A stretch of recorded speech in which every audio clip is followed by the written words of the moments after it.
টোটো চালকদের দুই ইউনিয়নের বিরুদ্ধে রণক্ষেত্রের চেহারা নিল ধূপগুড়ির চৌপতি। দুই পক্ষের বিরুদ্ধেই লাঠি সোটা নিয়ে জমায়েতের অভিযোগ। একদিকে বিজেপি, অপরদিকে তৃণমূল সমর্থকের স্লোগান। ঘটনায় এশিয়ান হাইওয়ে অবরোধ করে বিজেপি। প্রায় ৩০ মিনিট ধরে চলে এশিয়ান হাইওয়ে অবরোধ। একদিকে পরিস্থিতি নিয়ন্ত্রণে আনতে হিমশিম খেতে হয় বিশাল পুলিশ বাহিনীকেও। পরবর্তীতে মহকুমা পুলিশ আধিকারিক গেইল সেন লেপচা দুই পক্ষকে সরিয়ে দিলে পরিস্থিতি স্বাভাবিক হয়। প্রসঙ্গত 18ই ডিসেম্বর প্রায় 250টি টোটো চালক বিজেপিতে যোগদান করে।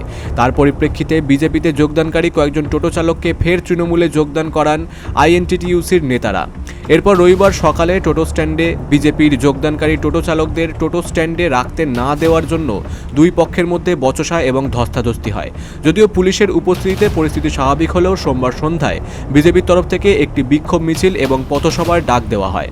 বিজেপির মিছিল ধূপগুড়ি চৌপতি এলাকায় পৌঁছতেই পুলিশ আটকে দেয় বলে অভিযোগ। অন্যদিকে চৌপতি সংলগ্ন টোটো স্ট্যান্ড চত্বরে জমায়েত শুরু করে তৃণমূলের কর্মী সমর্থকেরা। মুহূর্তের মধ্যেই পরিস্থিতি উত্তপ্ত হয়ে ওঠে। একে অপরকে উদ্দেশ্য করে চলতে থাকে কুরুচিকর স্লোগান। দুই পক্ষকে সামাল দিতে দুই দলের মাঝে অবস্থান নেয় পুলিশ। বিজেপির তরফ থেকে বিজেপির টাউন মণ্ডল সভাপতি পাপাই বসাক জানায়, তারা টোটো চালকদের স্বার্থে এই দিন শান্তিপূর্ণভাবে আন্দোলন সংগঠিত করেছিলেন, কিন্তু পুলিশ তাদের এই আন্দোলনে বাধা দেয়। পাশাপাশি তৃণমূলের তরফ থেকে মারমুখী ভঙ্গিমায় লাঠি, লোহার রড নিয়ে তেড়ে আসারও অভিযোগ ওঠে। আজকে ভারতীয় জনতা পার্টির তরফ থেকে গতকালকে একটা ইনসিডেন্ট হয়েছে, আপনারা জানেন যে বিজেপির পতাকা হাতে নেওয়ার জন্য এখানে টোটো চালক যারা বিজেপিতে যোগদান করেছিল তাদেরকে এই স্ট্যান্ডে গাড়ি লাগাতে দেয়নি। আজকে তারই প্রতিবাদে আমরা ভারতীয় জনতা পার্টির পক্ষ থেকে একটা র্যালি করে ওখানে আমাদের একটা স্ট্রিট কর্নার পথসভা হওয়ার কথা ছিল। আমাদের একটাই দাবি, সেটা হচ্ছে কে কোন দল করে আমাদের দেখার দরকার নেই। রাজ্য সরকার টোটো চালকদের উপরে যে জোরপূর্বক যে আর্থিক বোঝা চাপিয়ে দিয়েছে, রেজিস্ট্রেশনের নাম করে যে আর্থিক বোঝা চাপিয়ে দিয়েছে, সেটাকে মুকুব করতে হবে। আমরা তারই দাবিতে টোটো ভাইদের পাশে দাঁড়িয়ে আমরা আজকে শান্তিপূর্ণভাবে আন্দোলন করতে গিয়েছিলাম। পুলিশ, ধূপগুড়ি প্রশাসন আজকে আমাদের আটকে দেয় রাস্তায়। আমাদের ধূপগুড়ি পুলিশ প্রশাসন তৃণমূলের দলদাসে পরিণত হয়েছে। আজকে তৃণমূলের হয়ে তারা কাজ করছে। আমরা যাতে আমাদের আন্দোলন করতে না পারি, আমরা যাতে সাধারণ মানুষের পাশে দাঁড়াতে না পারি, আমরা যাতে টোটো চালক ভাই তাদের পাশে দাঁড়াতে না পারি, সেই উদ্দেশ্যে ধূপগুড়ি পুলিশ আজকে আমাদের আটকেছে, আমাদের প্রোগ্রাম করতে বাধা দিয়েছে। আর অন্যদিকে তৃণমূলের জেলা সাধারণ সম্পাদক রাজেশ কুমার সিং বলেন, বিজেপি লাঠি সোটা নিয়ে জমায়েত করেছে এবং এশিয়ান হাইওয়ে অবরোধ করায় ধূপগুড়ি স্তব্ধ করেছে।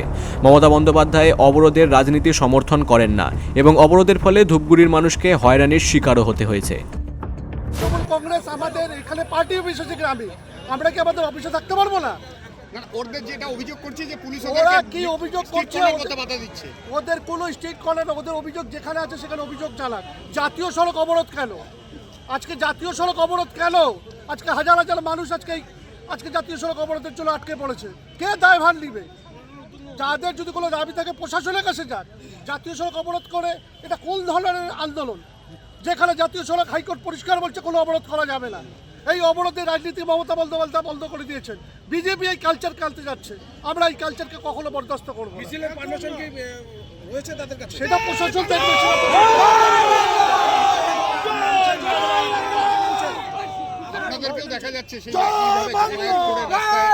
জমায়েত করে না, আমরা একটা সাইডেই আছি। এখানে যদি কেউ আমাদের শুনছি কর্মীদের আক্রমণ করা হবে, স্বাভাবিক কারণে কর্মীদের প্রোটেকশন দেওয়ার দায়িত্ব আমাদের নিতে হবে।